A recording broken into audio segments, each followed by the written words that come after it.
À boca de cena. O escritor escreve, o leitor lê. Aqui, à boca de cena, ouve. A mãe de um rio. Antigamente, sim. Antigamente a terra tinha a forma quadrada e um rio de fogo corria na superfície. Não havia aves nem plantas. As águas estavam nos ares como nevoeiros cor de ferro e os ventos não as tinham distribuído ainda pelos 4 cantos agudos da terra, onde estava o peixe minúsculo de ventre negro ou as bonitas serpentes de escamas verdes. Não existia o trigo nem a mão humana, nem mesmo o sono ou a dificuldade, que foi o segundo grito da criação. Passamos hoje por um caminho que tem nele marcado outras pegadas e ocorrem-nos as histórias de outras idades. Por deserto que esteja o campo e frio o sol, o tempo está presente e nos penetra de sabedoria e de fortaleza. A única solidão é aquela que não tem passado. Se hoje percorrermos um velho lugar inóspito como a Serra da Nave, 1000 lembranças nos acodem e cada pedra desconhecida, cada ramo de acónito ou de malvavisco nos apresentam uma parada de razões impenetráveis a que nos ligamos imediatamente. Temos que morrer um dia, mas que deixemos no solo úmido a sombra da nossa obediência mortal. Mas comecemos a história da mãe de um rio. Era ela uma mulher que dominava a linguagem das gralhas e que vivia numa pequena casa feita de barro na Serra da Nave. Não tinha nada de extraordinário essa mulher. Usava os longos cabelos presos com uma fita de couro e os seus belos pés pareciam nunca terem pisado, senão as ervas recentes da primavera. Tinha pés delicados como até a deusa que caminha sobre a cabeça dos homens.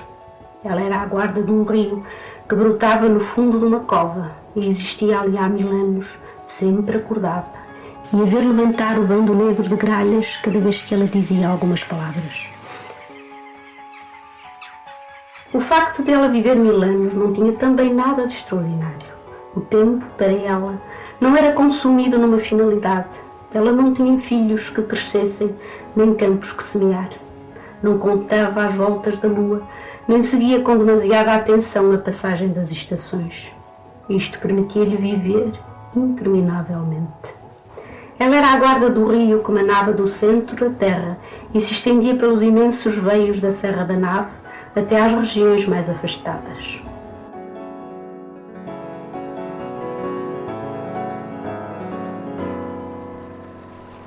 O rio corria subterrâneo até muito longe, e em Alvéus, que depois se chamou Alvite, e que era a aldeia próxima, as mulheres tinham que destapar cisternas profundas para tirar delas a água.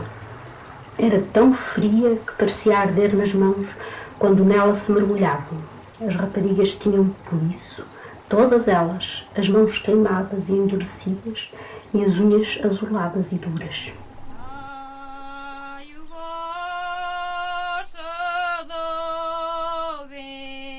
Esse povo da aldeia fora primitivamente nómada e viera com as suas mantas de lã tingida assentar arraiais num lugar pedregoso da Serra da Nave.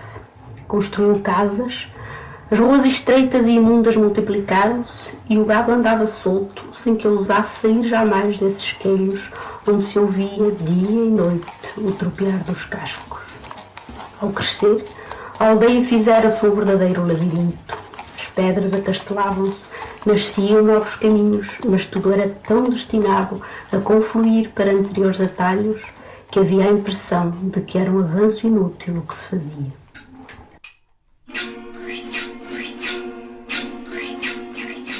A população vivia ainda de apisoar o linho, de tecer mantas e cestas de silvas. O trato com a gente das feiras dava-lhe um caráter frívolo e tagarela. Saíam durante semanas para vender o seu verão e as meias de lã úmida que traziam molhadas sobre os borricos. Não se casavam nunca fora da aldeia e a sua raça permanecia inalterável. Os olhos eram estreitos e negros, a pele de uma cor de lã verde. Com a idade, as pessoas faziam-se sombrias e rezavam muito. Não era raro ver, com o cotovelo sobre uma travesseira e a cabeça inclinada, alguém que durante um longo dia de verão não se mexia, enquanto que à sua volta olhavam os cães e as crianças. Era uma velha que rezava. Estava tão quieta que parecia ter morrido, e as vozes e o mugido do gado passavam sobre ela como um rasto vão de coisas que aconteciam. Todos sabiam da existência da Mãe do Rio.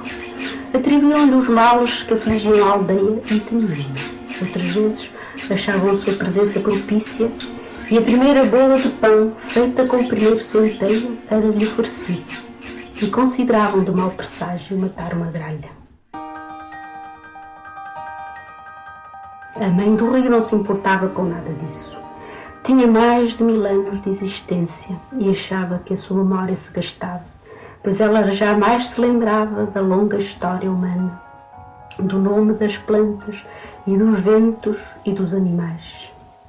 Não lhes parece, perguntava às suas gralhas, que voavam e pousavam incessantemente nos brandos flancos da Serra da Nave? Já não sou capaz de cantar como quando bebia sumo de medronho, e os meus pés já não sentem o murmúrio da terra. O povo da aldeia esqueceu-se dele e eu não sei já reconhecer as novas gerações de crianças. Todos são iguais, todos são iguais. Todos são iguais, repetiam as gralhas, e descreviam no ar um círculo negro e volúvel. A Mãe do Rio deixava tombar as mãos, as pontas dos seus dedos eram de ouro.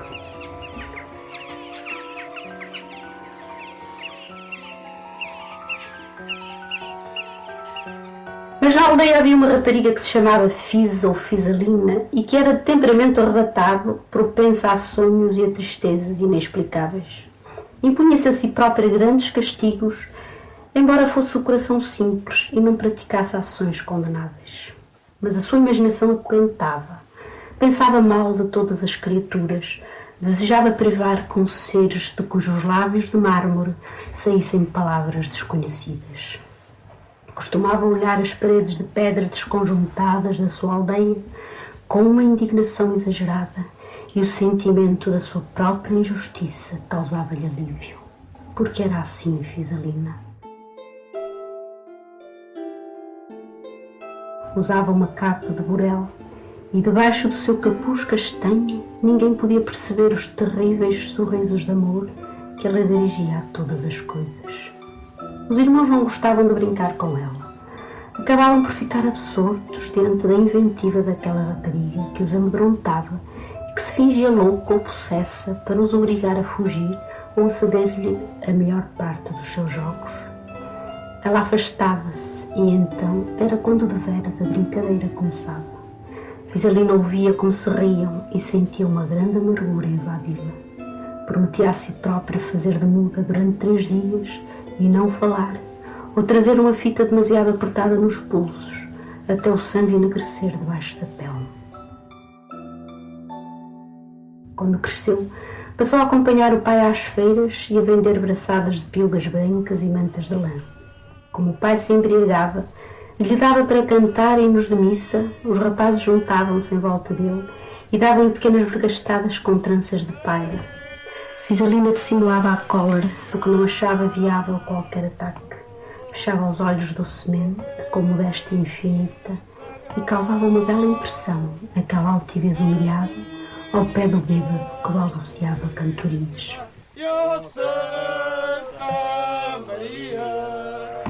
Assim ela arranjou um namorado.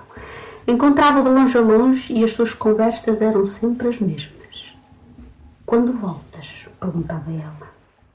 "Não sei, Fisalina, a tua aldeia fica longe.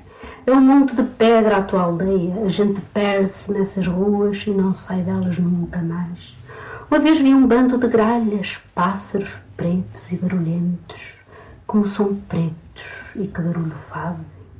Outra vez vi um enterro e os velhos levavam luzes na mão, ainda que fosse dia claro. Todos são velhos na tua aldeia, Fisalina. Quando voltas?" tornava ela. Sabia que nenhuma rapariga sairá ainda dali, que nenhuma se casava fora. Agora ela desejava contrariar essa velha lei e, em rigor, a sua alma aspirava sempre a vencer e a transpor as leis que nunca tinham sido sequer suspeitadas. Enquanto passava pelas ruas imundas, onde desabavam os pequenos muros de cascalho, ela pensava na maneira de se exilar de tudo aquilo. A cólera e o amor faziam-lhe a respiração apressada e ela não sabia se o amante era a razão da sua liberdade ou se o eleger era apenas como um ardil frio que a levasse a agir. O pai chamou-a e ela respondeu com doçura. A madrasta estava a comer batatas cruas e os seus dentes longos pareciam dobrar-se no contacto da polpa rija e sumarenta. Fisalina, queres um bocado? Tirámo-las agora da terra, estão cheias de água doce. Fisalina baixou a cabeça sombriamente. Noutros tempos, quando a mãe do rio aparecia ainda com os seus pés brancos como leite e na mão um ramo de mimosa florida, ninguém seria capaz de comer batatas cruas, úmidas da terra, e de as oferecer como um manjar. Fisalina reparava que, à medida que a aldeia crescia e se multiplicavam os seus labirintos, um certo instinto de defesa moral se esvaía. Em noites de calma, ouvia-se o fuçar dos cães nos recantos.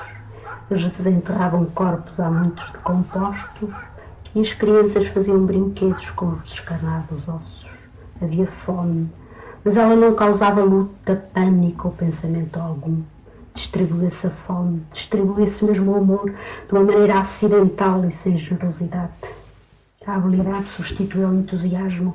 Os homens eram vulgares e procuravam esquecer a sua própria história, como se tratasse de alguma coisa excessiva e involuntária.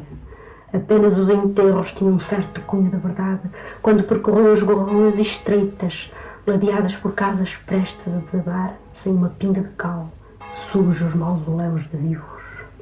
Fisalina cogitava na maneira de se escapar dessa aldeia monstruosa. Como poderei sair daqui? Pensava ela.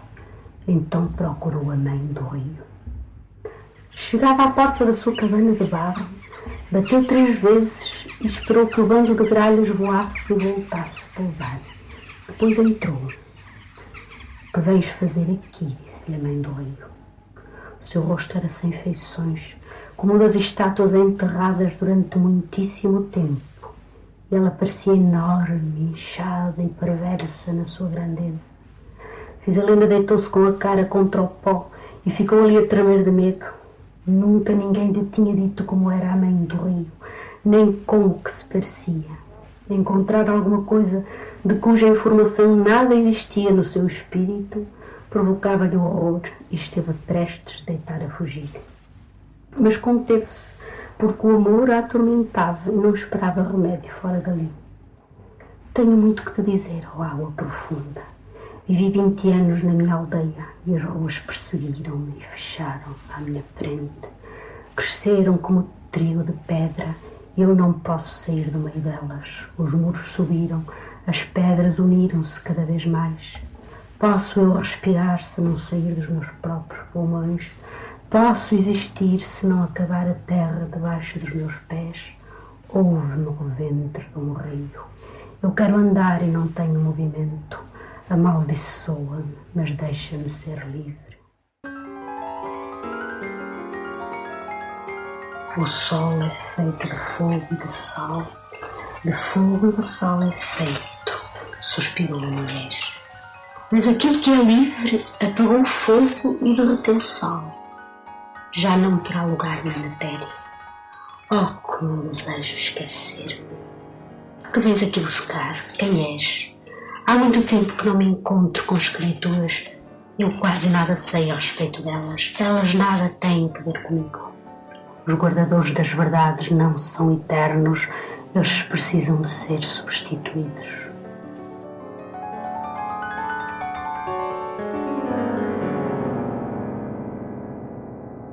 Está bem, disse Fisalina, mais afoita. Eu nasci na aldeia aqui perto. Gosto de um rapaz que tem bonitos dentes e que me faz estremecer quando me toca na cintura. Mas não sei como fazer para me casar com ele. Isso nunca aconteceu entre a minha gente, casar fora da terra. Nunca aconteceu, acredita? Contou então a história do seu amor por um pequeno tocador de sinos que era de muito longe e com quem se encontrava nos campos de castanheiros. Deitava-se no chão e ouvia o segredar das formigas que boliam entre as folhas novas. Era verão ou outono, a terra cheirava bem. O lodo do charco se estalava e neles dormitavam os sacos. Fisalina estendia o seu avental e escolhia pedras brancas com que pensava defender os canteiros do seu jardim. Ela tinha um jardim onde plantava gencianas e que o pedrisco derrubava todos os anos. Não faz mal, eu não gosto de flores por muito tempo, disse ela. Ficou de repente fria e perdeu toda a vivacidade. Tocou a fingra do vestido da mãe do rei e perguntou-lhe: por que estou sempre triste? Mesmo quando tenho carne para comer, eu estou quieta e os pardais vêm de bicar os meus pés aquecidos pelo sol. Eu não sinto senão desespero e uma ternura mortal por tudo quanto existe. Isto será amor? Mas a presença do meu amante não me acalma. Eu não sei o que fazer para me desviar desta sombra. Procurei-te para que me ensinasses a encontrar a saída da minha aldeia e escapar-me dela com esse tocador de sinos. Mas os meus lábios não querem dizer senão mentiras. Descobre o meu coração, ó água profunda. Eu não posso fazê-lo. A mãe do rei levantou-se e a sua estatura despregou-se como uma bandeira. Era tão alta e volumosa que parecia doente e fatigada por todos os movimentos. Pegou na mão de Fisalina e conduziu-a através de compridas galerias azuis de rocha viva e que gotejava continuamente. Era um labirinto muito mais terrível do que o que havia na aldeia, pois não se via o céu e os passos deslizavam sobre um chão de cinzas alvíssimas. Toda a luz provinha daquelas paredes rugosas. A blusa de Fisalina em breve ficou rasgada e ela sentiu na carne a pegajosa umidade que escorria das pedras. A mãe do rei disse: olha para baixo. E ela viu a polpa de um lençol de água que palpitava no fundo de uma cova imensa. Pôs-se a tremer e os joelhos dobraram-se-lhe. O fecundo suspiro da água subiu até ao seu coração e ela sentiu que os dedos da mão direita eram tocados pelo rápido salto do rio que ali nascia. Uma alegria extrema a invadiu e o seu riso encheu as galerias de pedra, desdobrou-se, trinou e multiplicou-se, com guizos agitados consecutivamente. Como sou forte, pensou. Posso amassar com lama uma bola do tamanho da lua e atirá-la pelo espaço com árvores e animais. Dizia eu que um pequeno rapaz espera por mim, fora dos muros da minha aldeia, e que eu não me podia reunir a ele. É só um pequeno rapaz tocador de sinos, e é pena. Se fosse um rei, se fosse um capitão da armada, se fosse um soldado desses que ficam nas capelas depois de morrer, com uma luz e uma coroa de ferro sobre o peito, então a minha recusa era mais bela. Como sou forte, e o amor me sugere destruição, calamidade e princípio. Mas é verdade, ó mãe do rei, que tu me libertaste. Mas a mãe do rei já não estava ali. Apagara-se como um pedaço de vidro que deixou de receber o sol, e Fisalina encontrou-se sozinha na cabana de barro que, pela ação do calor entranhado durante o dia, crepitava de leve. Só mais tarde notou que as pontas dos dedos da mão direita se tinham mudado em loiro. Aquilo quase não a surpreendeu, mas procurou com que ninguém visse tal deformidade. Como era ainda no inverno, não foi difícil ocultar as mãos e trazê-las enroladas no grosso avental. Levava a comida à boca às furtadelas e queixava-se de quando em quando para fazer crer que se aleijara. A madrasta olhava-a de relance, com seus olhos duros de espia, e os próprios irmãos começaram a suspeitar alguma coisa. Seguiam fixamente os seus gestos e, de repente, fingiam não observar mais. Punham-se a conversar entre eles ou armavam lutas barulhentas com um quê de mecânico fictício. Fisalina começou a andar apreensiva. Isolava-se de todos e experimentava um sobressalto quando alguém a surpreendia nos campos, a riscar com uma palha no chão. Escondia-se entre o gado e, com a sua capa de burel, ela não se distinguia quase entre a manada negrisca de bezerras que andavam à solta pela aldeia.